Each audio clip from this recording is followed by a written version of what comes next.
Automating your AI prompts is a great way to scale up your productivity, but what happens when the AI gives you a bad answer? AI isn't perfect, and you don't want to send awkward messages or wrong information to your clients and coworkers. Thankfully, there are easy ways to check your AI's output before sending anything out, while still keeping things mostly automated. I'm Tom from XRay.tech, and today I'm going to quickly show you a couple ways you can keep humans in the loop while building automations in Make, formerly known as Integromat. Real quick, I'm going to show you the new feature that Make has added for human checkpoints inside of their app. But since it's only available on enterprise plans, I'm also going to show you an alternative that you can create on lower subscription tiers. It will require another piece of software, but you won't need to pay for that either. Yes, I'm here to save you time and money. This is a human-in-the-loop automation inside of Make. This scenario that we have here is just trying to mimic someone reaching out on your website that created a new record somehow inside of a Google Sheet.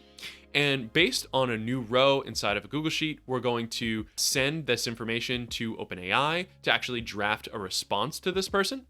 And then we have our human in the loop step where we get to confirm the information that ChatGPT created and then actually be able to send that off as a reply to them. And then this last Slack step here is just going to announce all of the information to the team inside of Slack, so more people have oversight there. So let's go through each individual module and just understand how this whole automation is going to work. First, we have dedicated a sheet inside of our trigger. There's going to be a new response on all of the rows, and we're only going to process maximum 2 at a time. Note that with Make, we do have a schedule here, so this is checking for a new response every 15 minutes. Then we're going to go into OpenAI. With OpenAI, we've selected our model, which is going to be 4.0 Mini. This is going to be a more cheap automation to run because we're not using the premium model here. Our user has this following context. We're going to be drafting a response to a client and drafting a brief email response. We have a little bit more detail there, and then we define our request. The company name, the budget, the services, and the project description all came from the form on our website that got dumped into this Google Sheet. Now, this human in the loop step has a bunch of different items you can configure. Essentially, you're filling the information on a dedicated web page that Make is hosting for you. So here we have one item that we're defining as a content type of rich text markdown. Then for the actual content inside of this rich text, it's going to be the output from our OpenAI step. This is going to be the information that we react to, approve, deny, or modify. We keep this as editable because we actually want to be able to modify this result with human touch. The key is just the AI message, and the label is an AI composed message. This is all the information that we need to be able to save and use this human in the loop step. But if you want to get fancy, you do have advanced settings here that you can add all of this style, the background color, the text color, button titles. You can really customize this human in the loop step if you want to, but for us today, this is just fine. Last but certainly not least, we have our notification inside of Slack. This is in our public tutorials channel, and we're just going to post the URL that the human in the loop page is going to be hosted at. After you open up your human in the loop URL, you'll be able to approve or deny. After you approve or deny, if you're on an enterprise Make plan, you'll be able to have that human in the loop approve or denial step set as your trigger. And that will actually kick off an entirely new automation that you can have send the email or send a notification in Slack or whatever it is that you actually want to do based on that human in the loop approval or denial step. Now, at this point, if you are on an enterprise plan, you can right click, choose where to start, choose your initial record, click OK, and then run this once.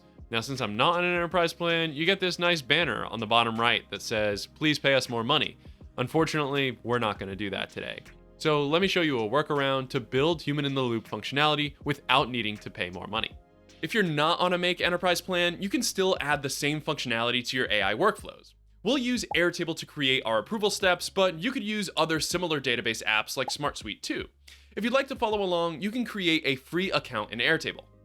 So here we are with a new automation, and instead of the human in the loop step, we have creating a record inside of Airtable. This is going to have all the same information that we had before. including the result from the OpenAI step. Now, when I create that record, there's going to be a new piece of information that's added to Slack as well. We're actually going to paste the whole Airtable record URL and specify the record ID from that Airtable step here. So this looks good. I'm going to click OK. And now we're going to be able to choose where to start and actually run this all, because this is working on a free Airtable account. So I'll hit OK, run once. We see it process through OpenAI and the Airtable record and the Slack module. Let's see what that looks like inside of Slack. And here's the result. New lead Larry just let us know that there is a new AI drafted response right here. And when I click on that, here we go. We have the company name, the contact, the email, the budget, the services, the details, and most importantly, the drafted AI response. So here I can edit this with plain text. We can say connecting soon. Here is my scheduling link. And drop that scheduling link right there. And then we check this box, approve to reply. All of a sudden, your second automation can be triggered. This could be a new record in View, trigger in Make or Zapier, or you could even use the automations directly inside of Airtable. Now, the big difference here is that Airtable doesn't charge you for operations the way that Make does. This new record in View trigger can look for new records all day, and it won't hit any limits or cost you a penny. And when it finds a new record in the View, it sends an email with a defined subject, a message, and an attachment if we wanted to. So consider which automation providers you use for which portion of your automated processes.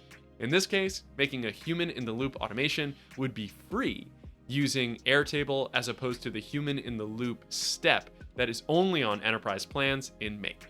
By checking on your AI output before sending it off, you can ensure accuracy and quality while still getting that crucial time-saving support from your AI assistants. You can find more tutorials for Make, Airtable, and ChatGPT in the resources board linked in the description.